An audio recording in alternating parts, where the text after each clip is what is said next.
Manu, então, de modo geral, como funciona e como se manifesta o transtorno bipolar na cabeça da pessoa? É neuroquímico, é estrutural, o cérebro é maior, é menor? Como é que tá essa questão aí? Eu não, assim, ele é químico, né? É uma coisa assim, por exemplo, na verdade ele é genético, né? Uhum. E aí quando a pessoa, quando passa, geralmente passa de pai para filho, filho para mãe para filho e tal. Uhum. Assim, eu não vou falar com tanta propriedade, né? Porque eu não sou psiquiatra nem nada para falar sobre isso. Mas pelo que eu já ouvi falar, já me explicaram, né? É químico no cérebro. E hoje em dia, por exemplo, é uma pena, porque mesmo sendo químico e tudo, mas não tem um exame que você possa fazer de sangue, não tem um exame neurológico que você possa fazer e falar assim, não, essa pessoa realmente é bipolar. Uhum. É uma coisa assim, química você não tem como controlar, por isso que você controla com a medicação. Por isso que a medicação, felizmente e infelizmente, é muito importante na bipolaridade. Por isso que tem o estabilizador de humor, tem tantos remédios hoje em dia que são voltados para a bipolaridade. Sim. Porque é uma coisa química realmente do cérebro. Mas, assim, é uma pena que tem que ser todo um histórico.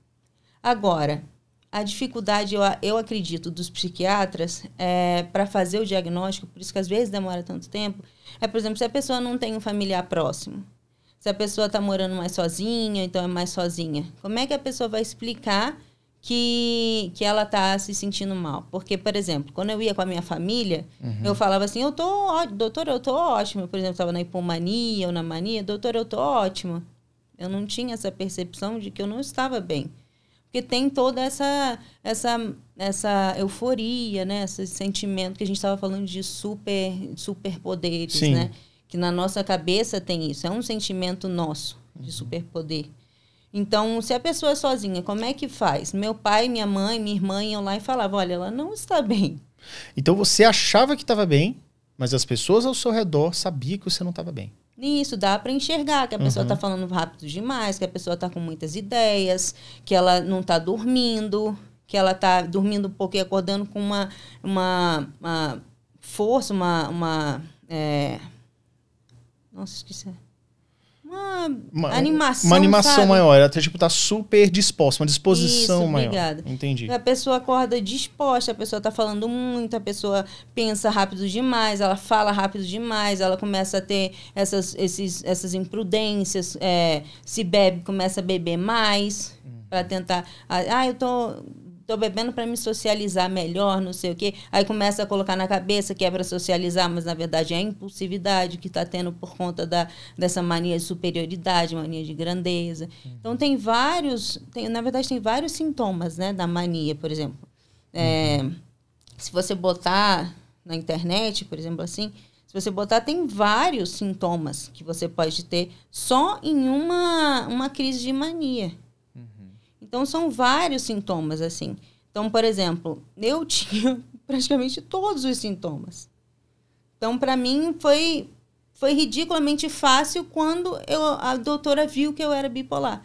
Quando a doutora sabia mexer com uma pessoa bipolar. Ou seja, precisou até você encontrar a pessoa adequada que fizesse uma leitura correta sua e a partir daí você ter um tratamento mínimo adequado, né? Porque, por exemplo, eu tenho amigos que vão em psiquiatras e os psiquiatras não dão diagnóstico, não sabem o que está acontecendo com você. Aí, às vezes, você vai em você consegue finalmente achar um psiquiatra que fala na cara, na lata, assim, pô, você é bipolar, por que nunca viram isso antes? Aí você fica exatamente... Isso é tão óbvio. Isso é tão óbvio porque... Sabe, graças a Deus que eu encontrei o senhor, o doutor, a doutora, porque eu estava perdida no mundo, porque eu estava indo numa psicóloga, numa psiquiatra, antes de ter o diagnóstico, eu estava indo numa psiquiatra, eu estava fazendo tratamento, só que ela falava que eu era unipolar. E aí eu fui no mesmo ano, eu fui em outra psiquiatra que falou que eu era claramente bipolar. Cara, o que eu percebo isso, acho, em todos os transtornos, é justamente o fato de que o diagnóstico equivocado, cara, é o que atrasa a vida das pessoas, o tratamento, tudo. E muitas vezes eu vejo porque a maioria dos diagnósticos desses transtornos são clínicos. Não tem um exame de sangue de sim ou não. Um marcador biológico, lógico, deve ter, mas tipo, não tem uma coisa tão óbvia que você consiga ver assim, realmente é sim ou não. Você está com Covid ou não está? Entendeu? Não tem. Então, depende de um olhar clínico, depende de um olhar... depende também de uma paciência da família. Né? Porque eu imagino que devam ter pessoas com bipolaridade que entram em estado de mania, que entram em estado de agressividade, sei lá, e a família abandona, sei lá, tipo, tranca num quarto. Umas maluquices assim deve ter, né? Que, por exemplo, você chegou a enfrentar conflitos assim na sua família por conta da bipolaridade? Porque você falou aqui que eles sempre te apoiaram, te incentivaram, e principalmente depois do laudo, isso aumentou. Né? A sua mãe, inclusive, é uma pessoa super presente na sua vida. Já teve algum momento que não foi assim?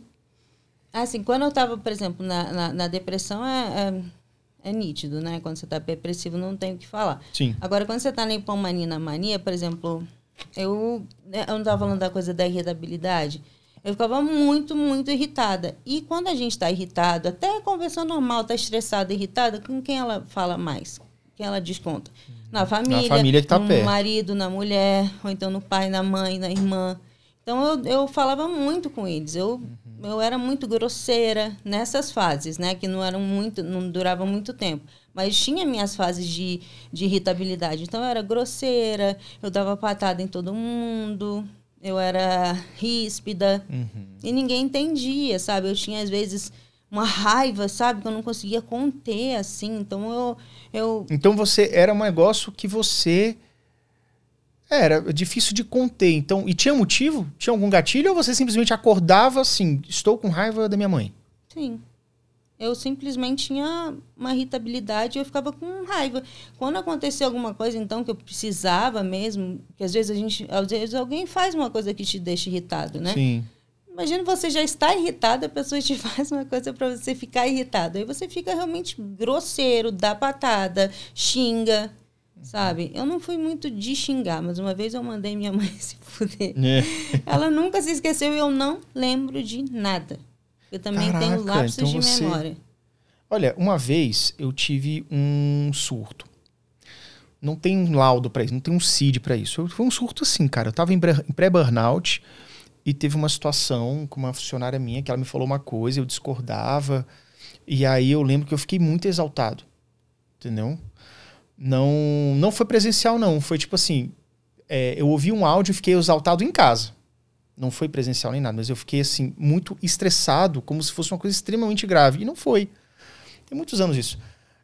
E aí, cara, depois que passou tudo, eu conversando com a minha esposa, na época a gente não era nem casado, e eu não percebi o que tinha acontecido.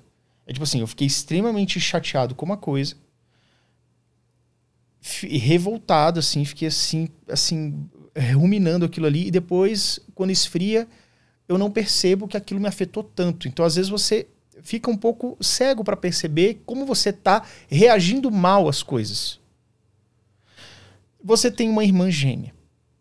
A sua irmã, ela tem bipolaridade? A minha irmã descobriu há pouco tempo, mas o dela é o tipo, vamos dizer, entre aspas, mais brando, que é o tipo 2. Então ela tem o 2, tá. E eu tenho bipolaridade tipo 1. Entendi.